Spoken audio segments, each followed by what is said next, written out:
শেষমেশ সে নিজেকেই বড় খোদা বলে দাবি করলো।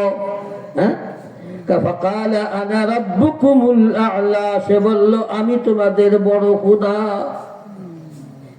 যেমনটা বলেছিল নমরুদ, নমরুদও বলেছিল আমি তোমাদের খোদা।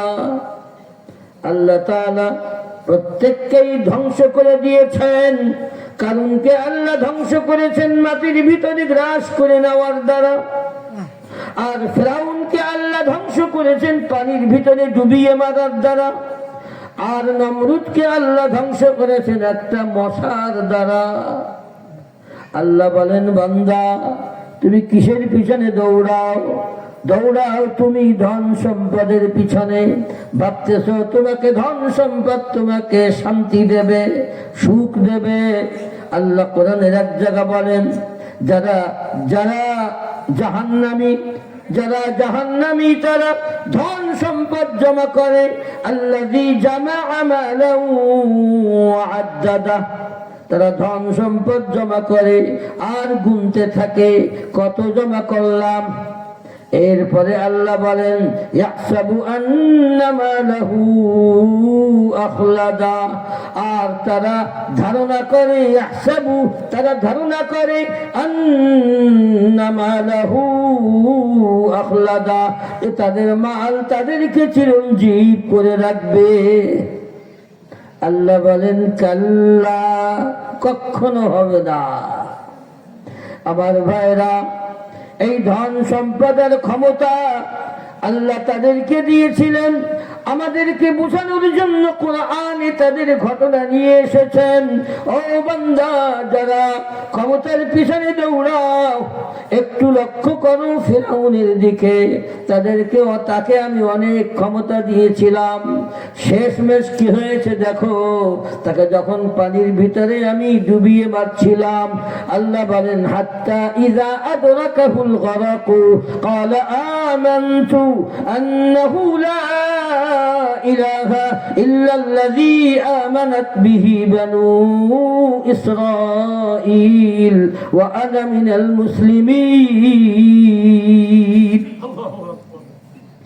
আল্লাহ তাআলা বলেন যখন তাকে আমি পানির ভিতরে ডুবিয়ে মারছিলাম তখন সে বলে উঠল আল্লাহ আমানতু, আমি ঈমান আনলাম। এখন ঈমান আনলাম, কি ঈমান আনলাম? আমানতু আন্নাহু লা ইলাহা ইল্লাল্লাযী আমানাত বিহি বানু ইসরাঈল। আমি ঈমান আনলাম যে ওই আল্লাহ ছাড়া আর কোনো আল্লাহ নাই, যেই আল্লাহর উপরে বনি ইসরাঈলরা ঈমান এনেছে। ওয়া আনা মিনাল মুসলিমিন,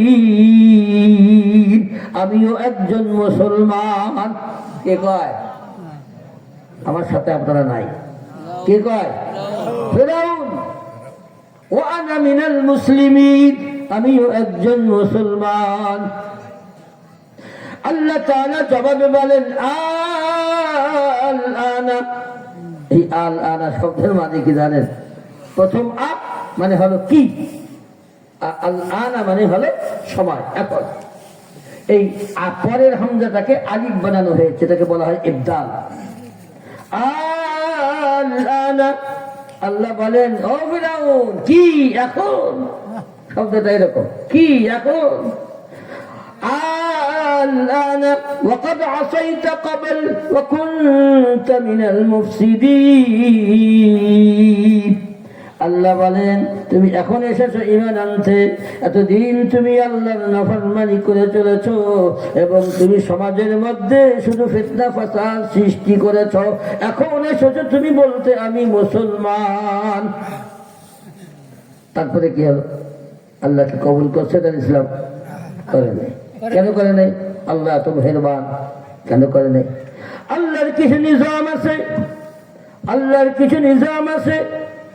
আল্লাহ তাআলা পূর্বেই ঘোষণা করে দিয়েছেন ওয়ালাইসাতিত তাওবাতু লিল্লাযীনা ইয়ামালুনাস সাইয়্যাত, তাদের তওবা কবুল করা হবে না। লাইসাতিত তাওবাতু, তাদের তওবা কবুল করা হবে না। লিল্লাযীনা ইয়ামালুনাস সাইয়্যাত, তারা জীবন ভর আল্লাহর নাফরমানি করেছে। ইযা হাদারা আহাদাহুমুল মাউতু, এবং তারপরে তাদের কাছে যখন মউত এসে হাজির হয়ে গেছে, তাদের সামনে যখন মৃত্যু এসে উপস্থিত হয়ে গেছে, মনে রাখবেন মৃত্যু এসে গেলে ওই যার মৃত্যু হবে সে কিন্তু সব দেখতে পায়, বুঝতে পারে। আমার ভাইরা, আল্লাহ বলেন যখন তার কাছে মৃত্যু এসে উপস্থিত হয়ে গেছে, হাত্তা ইযা হাদারা আহাদাহুমুল মাউত, তখন সে বলে ক্বালা ইন্নী তুবতুল আন, আমি এখন তওবা করলাম। আল্লাহ কয় এই তওবা কবুল হবে না। মানুষ সব এতদিন পর্যন্ত আকাম করছে, মৃত্যুর সময় যখন দেখছে যে আমি মরে যাচ্ছি, তখন যদি সুযোগ পায় তাকে আমি মুসলমান হয়ে গেলাম, এই মুসলমান হওয়ার কোনো অর্থ আছে? আল্লাহ বলেন সেই তওবা কবুল হবে না। আল্লাহ বলেন ও ফিরাউন, তুমি মুসলমান দাবি করতেছো কিন্তু সময় থাকতে তুমি করো না, তোমার সময় শেষ, তোমার কাছে মৃত্যু এসে পৌঁছে গেছে, এখন তুমি বলতেছো এই তওবা আল্লাহ কবুল করে না। আমার ভাইরা, এই তো হলো ক্ষমতার শেষ অবস্থা। আল্লাহ বলেন ও যারা ক্ষমতার পিছনে দৌড়াচ্ছ, যে ক্ষমতা হলে আমি এমন হব, ক্ষমতা হলে আমি সুখী হব, শান্তি পাবো। আল্লাহ বলেন ও বান্দা তুমি ফিরাউনের দিকে তাকাও, শেষমেশ কিন্তু সে সফলতা অর্জন করতে পারে নাই, সে সফল কাম হয় না। তো যারা দুনিয়ার পিছনে দৌড়ায়